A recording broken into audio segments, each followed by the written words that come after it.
Thank you, Dr. Mansour. I'd like to welcome you again on behalf of the Ministry of Telecommunications, Science, and Technology.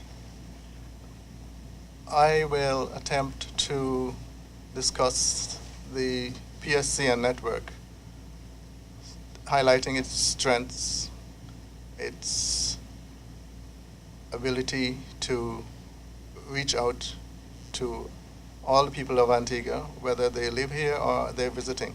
The Public Safety Communications Network is, as Dr. Mansour had mentioned, a very technologically advanced system. And its purpose is to facilitate reliable and secure emergency communications across Antigua and Barbuda. We have a mission statement at the center, and the core of it is ensuring the safety of the public and all public safety personnel. When you think that we have to take care of the people who call, but the people who are responding, we have to make sure as well that they are kept out of danger. And that's where the second part of that applies.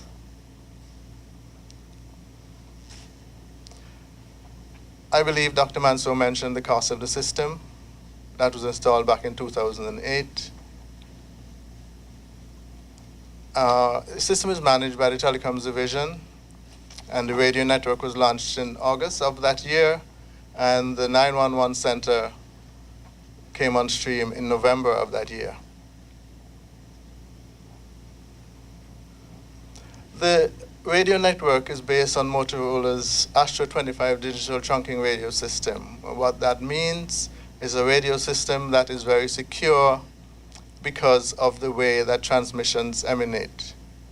When you transmit one sentence, it could be on one channel, and the very next sentence could be on another channel, and therefore it's very difficult to monitor.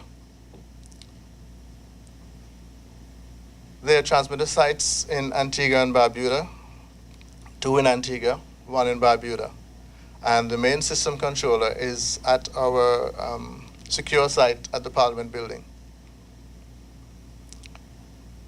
The radio equipment that is supported and supplied to the response agencies are handheld, that is portable radios, some which are equipped with shoulder microphones. I'm sure you've seen the police with shoulder microphones attached to these things.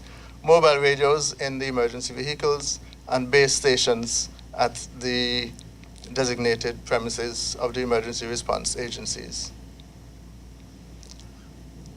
Let me talk about the features of the system. I said trunking radio system guaranteeing secure transmissions. I mentioned that just now.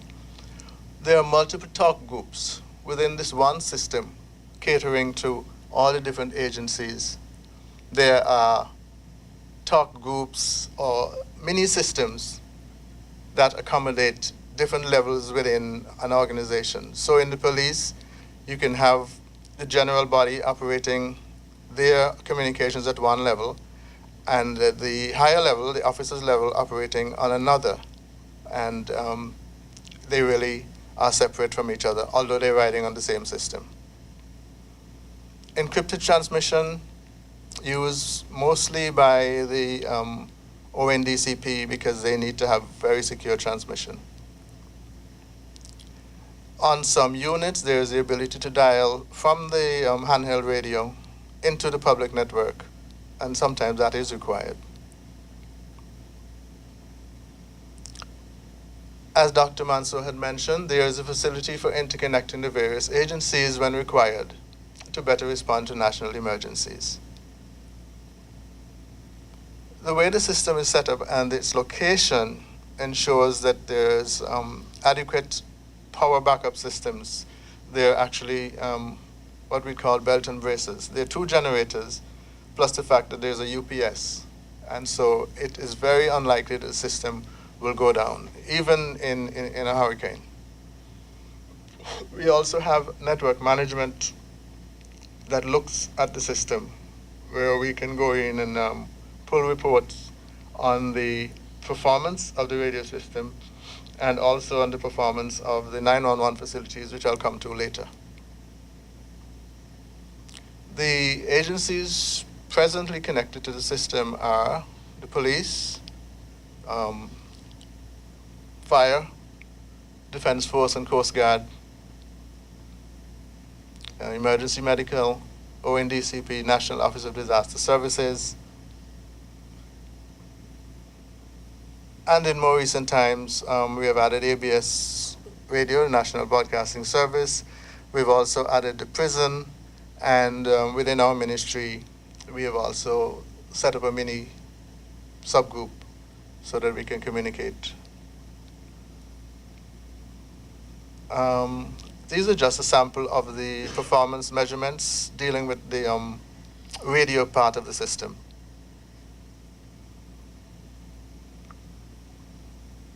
This is another report, again looking at the radio performance.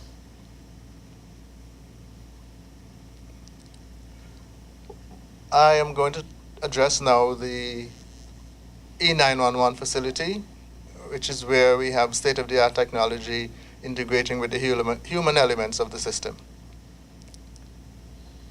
The E911 facility, also known as a public safety answering point, is co-located with the controller site in the Parliament building. And we dispatch, as we said earlier, all the important response agencies, EMS, police, fire, among others. What the E911 system consists of is the radio dispatch system, which we just discussed. There's a call-taking facility where all calls dialing 911 will terminate. And then when we dispatch the agencies, we also create a record of that dispatch. And there's a facility there for doing that.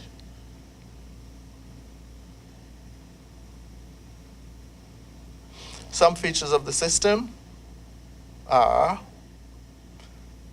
adequately dimensioned access lines with diversity routing to ensure uninterrupted access for callers. And what that means, we have digital lines. The majority of our lines are digital, but we also have a fallback so that if for any reason the digital lines fall over, we have normal POTS, plain old telephone lines that terminate in the system, and there's a seamless transfer. The digital lines fall over, the next call comes straight in on the plain old telephone lines.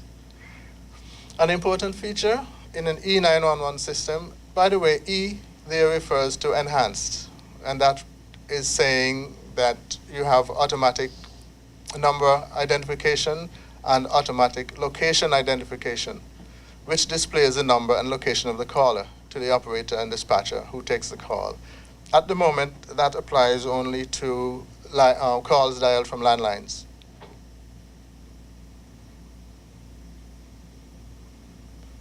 In the dispatch, the operators can access the response agencies using either radio or telephone lines. Sometimes it's good to use telephone lines because you can conference the caller to the responder, which if we think that that is necessary for better processing of that call. As Dr. Mansour had mentioned, the E911 operation was civilianized, that is, taken out from the police station and put into the hands of a wide cross-section of operators with different backgrounds, and we think that this would help with the sensitivity in call handling. To make sure that we are doing the right thing, we have regular briefing sessions with the response agencies, and that is aimed at improving and fine-tuning the interaction between us and them. We also have case reviews among ourselves where we try to see if we did it right or how we could do it better. How do we ensure that we provide the service that the customer deserves? We provide timely response to all incoming calls. We are trained to take control of a call and keep the callers calm and focused at a time when they most likely will be flustered.